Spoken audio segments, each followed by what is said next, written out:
بسم الله الرحمن الرحيم الحمد لله رب العالمين والصلاة والسلام على أشرف المرسلين سيدنا محمد وعلى آله وصحبه أجمعين وبعد. I was asked to talk about the Hanbali curriculum in al-Fiqh and in the other ulum.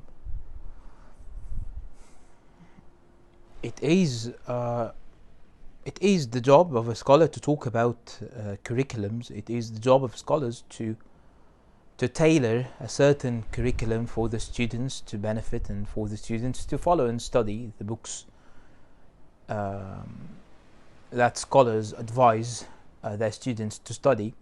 This is normal.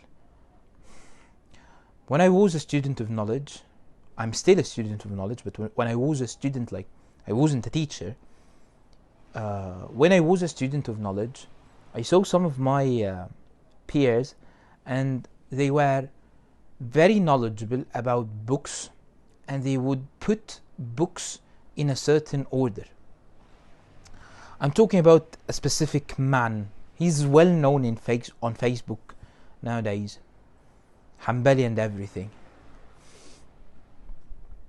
He keeps talking about curriculums, books that you should study first, books that you should study later, books that you should not study, shuruh, explanations, hawashi,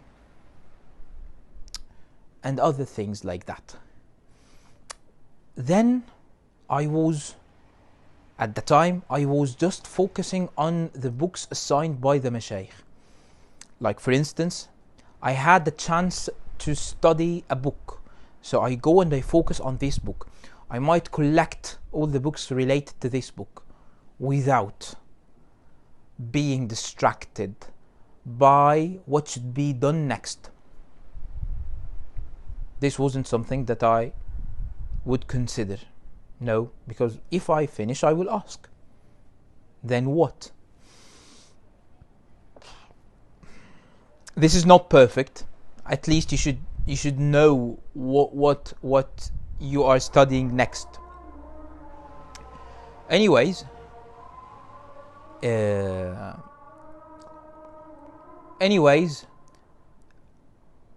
he knew everything about books and how to study them, and sometimes I saw him putting a very long list of books that he called a curriculum, created by him, not by his mashayikh. Later, I was surprised that he didn't have mashayikh. Later, when I started teaching al-ilm, many years later, 4 or 5 years later, when I started teaching al-ilm, I was surprised that he, at the time when I started teaching, that he was studying Akhsar al-Mukhtasarat with one of my peers in a different country.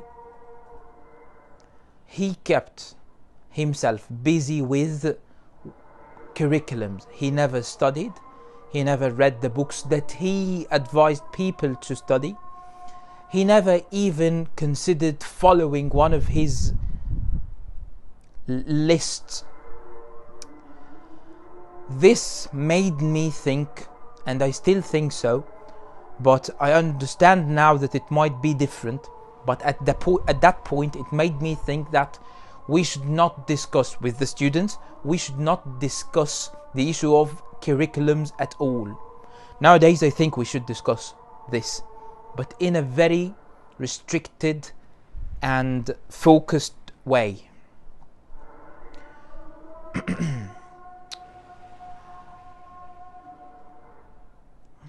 If I tell you what you study when you are an advanced student of knowledge, I'm deceiving you.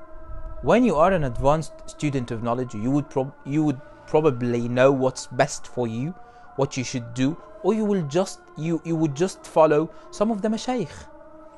Some of the mashayikh that you have been with for a long time. You know what they will do, you know what they will command you to study, and what their plans are. You would know these things. Let's talk about the Hanbali curriculum that benefits the beginner without ruining their minds.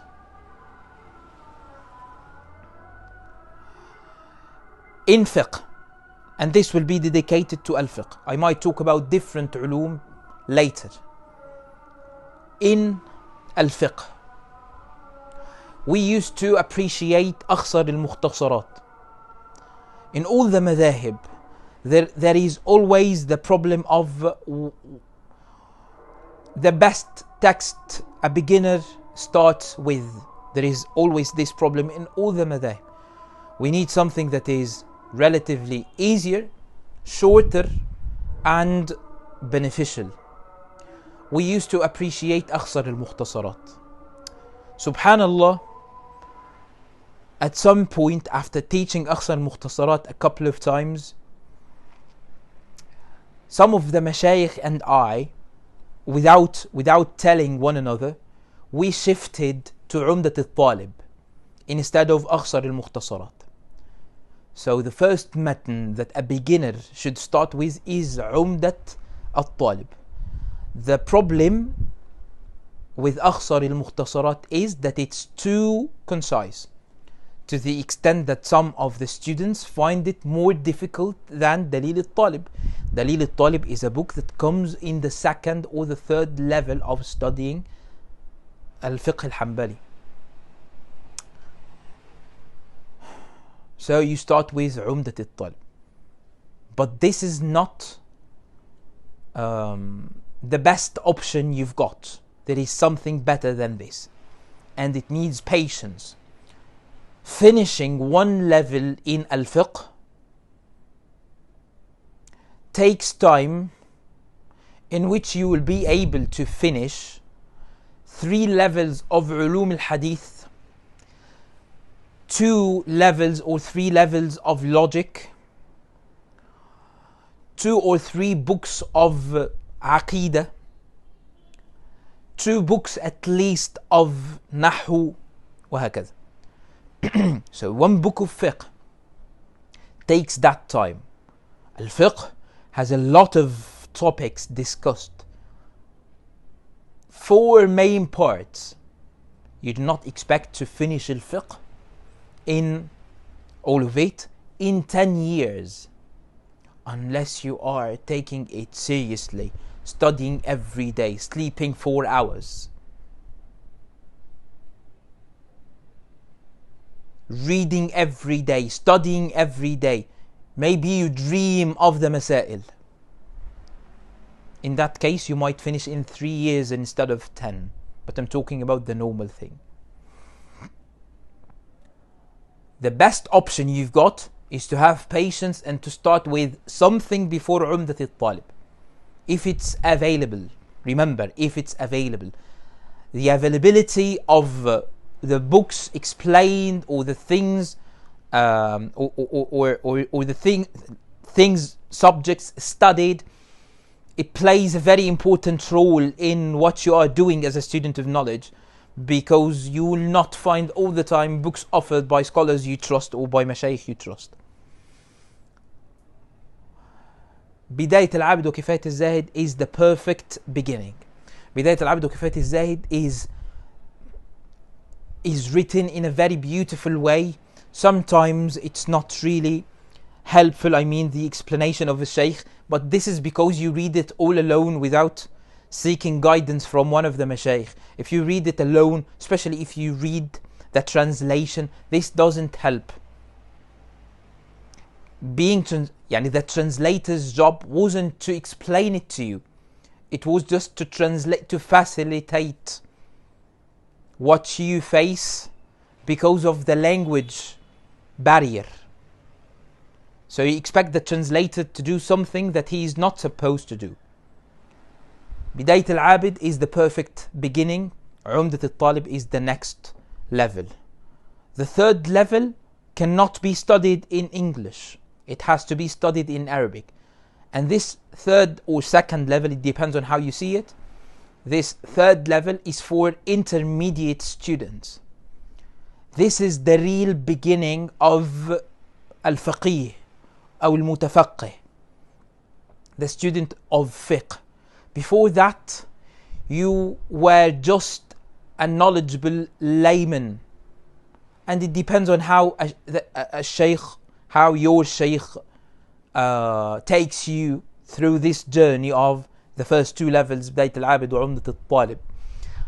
A good Shaykh might even elevate you, might develop you to be something else, not a layman. Third level, this is the real beginning. Even if your Shaykh wasn't doing what we have just mentioned, by increasing you in knowledge, by elevating your levels or your level, the third level would definitely be a huge difference. In this level, you have to study Dalil al-Talib. Forget about Zad al-Mustaqna. Forget about Zad al-Mustaqna. Zad al-Mustaqna is just a book that got a very good reputation. Zad al-Mustaqna without al-Rawd al-Murbi' is a weak book, full of masail but weak. But because people think or evaluate things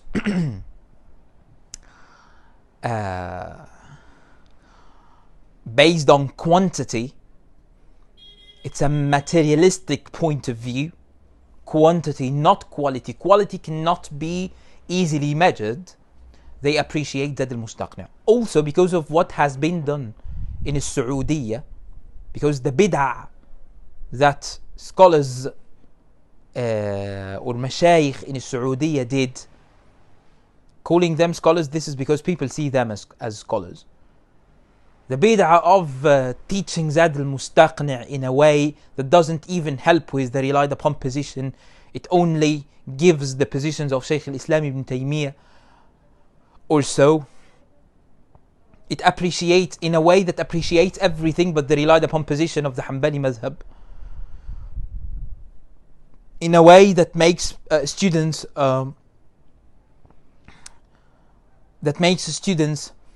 that encourages students to attack the relied upon position or to object to the relied upon position without even understanding it accurately. This what made Zad al-Mustaqni'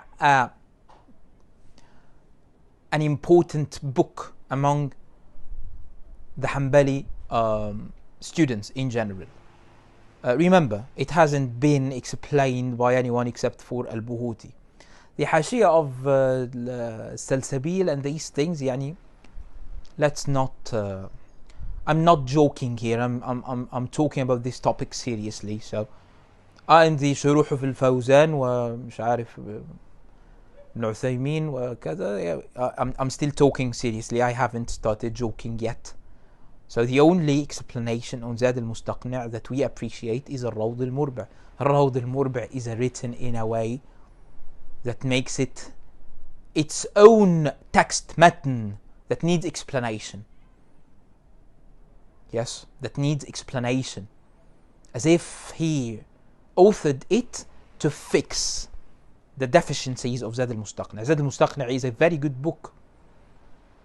Not that book that you rely on unless it has been perfectly fixed in al-Rawd al-Murbi'. Forget about Zad al-Mustaqni'. The third level should be Dalil al-Talib. In studying Dalil al-Talib, you have many options. Maybe something that we might call it the Shami option, Shami Bilad al-Sham, yani like Syria, Palestine and these countries. There they might study the book itself. In Al-Azhar, they usually study an explanation. They study the sharh of the book. They do not study the book itself. Whatever you do is fine. You can study Dalil al-Talib with a Shaykh, and this has to be studied in Arabic. In my heart, in my mind, and in my opinion, I have no appreciation of any translations of Dalil al-Talib. This is a waste of time, a waste of effort. Dalil al-Talib, giving access to people who do not know Arabic to read Dalil al-Talib will not benefit them. They will think that Dalil al-Talib has been facilitated because now we can read it in English. You are missing a lot of meanings. The authors of Ash-Shuruh of Dalil al-Talib, more than 6 Shuruh of Dalil al-Talib, more than 6 Shuruh of Dalil al-Talib. The authors, many of them referred to a very important meaning. this book is full of hidden meanings. Hidden, they will not be seen by translating the text from one language to another. The process of translation is not supposed to uncover these hidden meanings. It has to be studied in Arabic. If you read it in English while studying it in Arabic because your mother tongue is not Arabic, yeah, this is helpful, I guess. I'm not even sure. I guess it was a waste of time to translate Dalil al-Talib. I never recommend any translation of Dalil al-Talib, or the idea of translating Dalil al-Talib, or the idea of studying Dalil al-Talib in English, unless it's for a different purpose, like the purpose of just knowing the apparent meaning of the text or something like that. Or the barakah, maybe the barakah of the text or so. Dalil al-Talib has to be studied, whether you study an explanation, sharh of Dalil al-Talib, or Dalil al-Talib itself. People usually recommend, here in Al-Azhar Sharif, they usually recommend Nail al-Ma'arib. I taught a part of Nail al-Ma'arib. I'm not happy with a lot of parts, especially when you start the part of al-Mu'amalat. And I think we should find an alternative for Nail al-Ma'arib. Manar al-Sabil is not a book that you rely on. Manar al-Sabil is not even an explanation. Technically, it's not sharh. Manar al-Sabil is just a book that has got a very good reputation because it was easy and people knew how to read it. Beneficial somehow. I use it because it gives me a lot of space. When I studied Dalil, I used Manar al-Sabil because it gives me a lot of space on paper to write the comments of the other mashayikh. When studying Dalil al-Talib, you cannot miss, whether you should not miss, and you cannot miss Hashiyat ibn Awad. Your Shaykh should be reading Hashiyat ibn Awad, teaching you from Hashiyat ibn Awad. You should also be revising Hashiyat ibn Awad and visiting it often. And the Shaykh should be aware of the masail in all the shuruh of Dalil al-Talib. One good explanation that might be, it's not an explanation, it's a hashiyah. One hashiyah that could be studied, and I think that it has been studied before in Al-Azhar Sharif, or it is considered one of the relied upon books in Al-Azhar Sharif, was the hashiyah of Ad-Dumi, Hashiyat Ad-Dumi, one of the Hanbali shuyukh of Al-Azhar Sharif. He came from Syria and he stayed here in Egypt. This hashiyah can be something that we rely on in the dars. As a beginner, you do not need to know more than this. This is more than enough for you. And as a beginner, you should not think of anything other than this. Actually, you should be concerned with what you are doing right now, or the beginning or so. I mentioned one curriculum. There are other alternatives. The curriculum I mentioned is not Quran, so it can change. And if you do not find this book, find the alternative.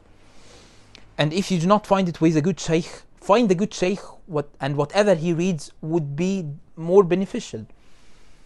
So if you ask about books like Al-Ajwib al-Jaliyya or Aqsa al-Mukhtasarat or Kafi al-Mubtadi, or these books, it's fine, whatever you do. This is the best curriculum. After teaching these books and other books, this is the best curriculum that helps maintain gradual development of the student. We will be talking, inshallah, about other things related to this idea of books and curriculums. We will be talking a lot about these things. And inshallah, I will be talking in the next episode about the curriculum of Al-Aqidah, or the Hanbali Aqidah. I will do the same thing. I will just mention 1 or 2 levels or so. And I'm not sure whether we will be talking about Usul al-Fiqh, because Usul Fiqh is advanced and it needs someone who have studied some ulum like the Arabic language, for instance. Let's see what we will be doing inshallah. Wallahu ta'ala a'la wa a'lam wa salli Allahumma ala sayyidina Muhammad wa ala alihi wa sahbihi wa sallim walhamdulillahi rabbil alamin.